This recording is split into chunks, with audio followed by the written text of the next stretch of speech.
Y retomamos las 7 redomas, siete copas de la ira de Dios. Bueno. Estamos diciendo de esa, la primera redoma, la primera plaga, que al final se vio, bueno, que era la sífilis e incluso SIDA, ¿no? SIDA con más razón, o igual razón. Dice ahora el Padre, en que esto vuelve o no vuelve, que es una de las obras de él, hablé bastante o demasiado de esta primera plaga, la cual junto con la sexta está fijada por la exégesis patrística. Nada queda que añadir a eso, sino es como curiosidad algunos datos de una comunicación al International Congress of Dermatology en Washington, hecha por los doctores Brown, Parisé, Pornoy, tomados de la revista New York Times del 21 de septiembre del 62. Dice, apenas después de 5 años de que la sífilis fue aparentemente vencida en Estados Unidos y declinando rápidamente en todas partes, la gran viruela está haciendo un retorno inesperado.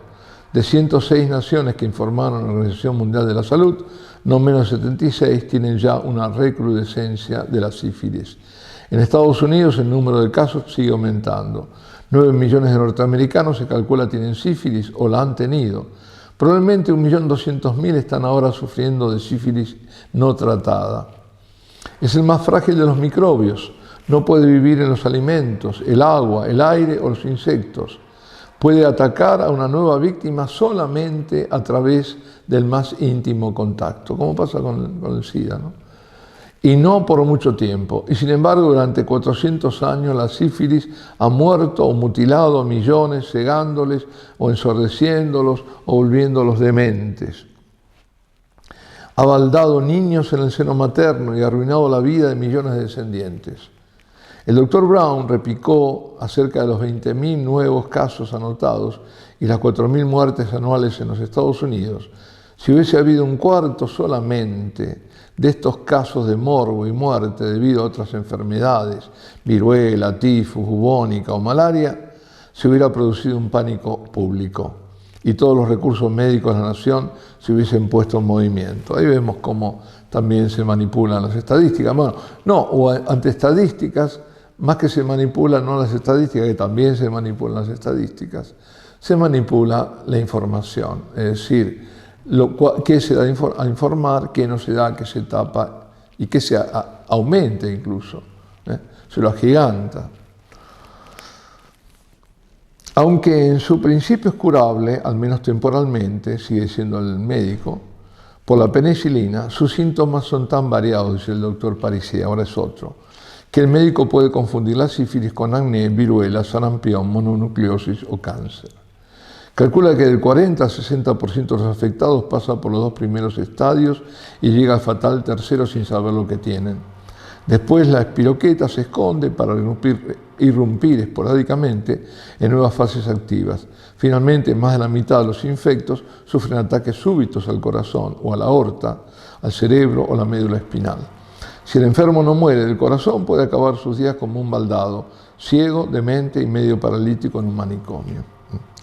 Finalmente, un médico, Weigel, concluye, la vida sexual norteamericana hay que conservarla, pero la sífilis no. Pedimos al ángel de la primera redoma que puedan. Y el segundo volcó su redoma, su copa, en el mar, y el mar se volvió sangre como de muerto, y toda ánima de vida murió, las que estaban en el mar.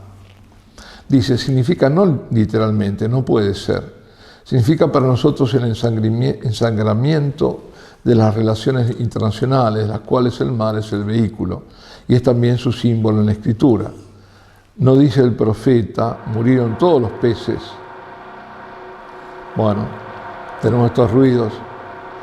Murieron todos, no dice el profeta, murieron todos los peces, ni sobraron 1/3 de las naves, como en la segunda tuba, sino murió el espíritu viviente. El mar no separa, sino más bien une y relaciona a las naciones. Son más bien las montañas, los ríos, los desiertos, los bosques, quienes las dividen y separan.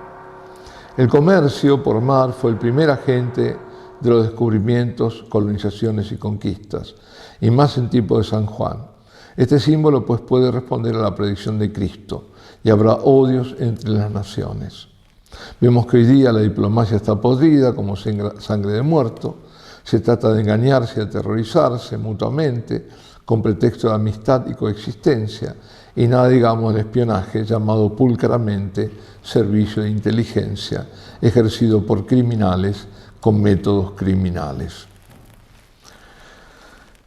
El dominio del mar, la galera de oro de Chesterton, que tuvieron los fenicios, los cartagineses, Venecia, Inglaterra y ahora Yanquilandia, así lo llamo, está al servicio del monstruo del supercapitalismo, con sus conflictos bélicos atroces e inevitables, la necesidad de ganar nuevos mercados que forzosa al capitalismo conduce a las tremendas guerras actuales. Dice ver Maurice Colburn, La economía nueva. Bueno, es un libro del año 36. Aquí navegamos solos, como he dicho. Es decir, no están los santos padres de la Iglesia para decir de qué se trata. Otra cosa mejor no vemos, parece interpretación rara, pero hay que ver cómo naufraga aquí el famoso aló, por ejemplo. No dice sino pavadas y contrasentidos. Y famoso Bossuet dice, contra el texto, que todas las redomas fueron volcadas a la vez. Y significan las desgracias que afligieron el Imperio Romano, desde el emperador Galieno hasta Maximino Daia. Se admira el padre. Desgracias que cierto no fueron las últimas ni las mayores. Los padres antiguos decían eran castigos de Dios en los últimos tiempos, todavía no concretables. Y algunos no temían interpretar literal crudo. Pero si el mar se vuelve todo sangre, los ríos sangre, perece la humanidad entera en menos de 15 días. No puede ser.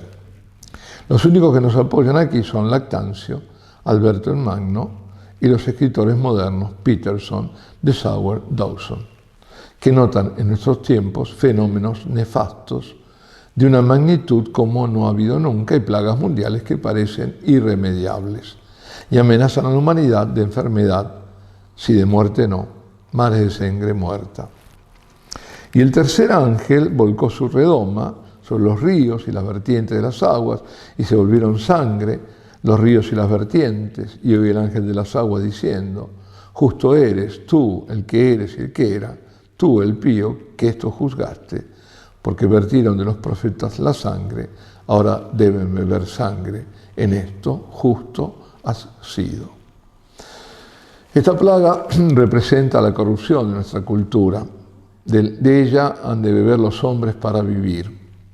La cultura no es un lujo ni un divertimiento. Ella es necesaria.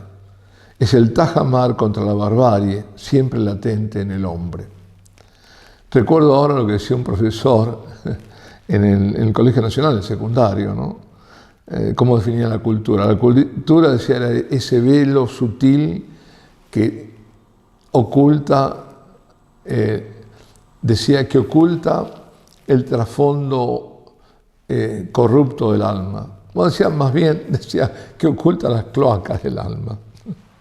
Tremendo. Bueno, y el alma además de un pueblo puede ser, ¿no? No la cultura solamente personal, sino ese velo que tapa la barbarie, que está latente, que se ve porque cuando se desata, se desata. Países que han sido muy cultísimos, ¿no? Bueno, dice, la religión necesita la cultura verdadera. La religión católica es una religión cultural, no primitiva. Por eso ella conservó la cultura antigua durante el Bajo Imperio y los siglos de hierro amenazada. Sí, fue la propia, claro. Gracias al cristianismo se conservó también todo lo anterior y además tomó de la civilización grecorromana, no la destruyó. Como si el Islam, donde hubo, donde había y donde nacieron casi no había, pero después donde hubo fue a destruir todo, ¿no? Bueno. Dice, hombres religiosos hacían monjes para copiar manuscritos, no solo de Cicerón y Virgilio, pero de Petronio, que religioso no tiene nada. San Benito, padre de los monjes de Occidente, y además patrón de Europa, inventó una orden y una regla admirables. Vio que era necesario que algunos hombres se dedicasen al estudio y otros trabajasen manualmente para mantenerlos, y otros a la tarea intermedia de copiar y conservar el depósito de la antigua cultura amenazado por los bárbaros del norte, cubriendo así los 3 puntos vitales de la civilización europea, y al mismo tiempo cantasen todos juntos el oficio divino y enseñasen la agricultura a los belicosos bárbaros y toda cultura junto con los 4 evangelios. Vamos a interrumpir aquí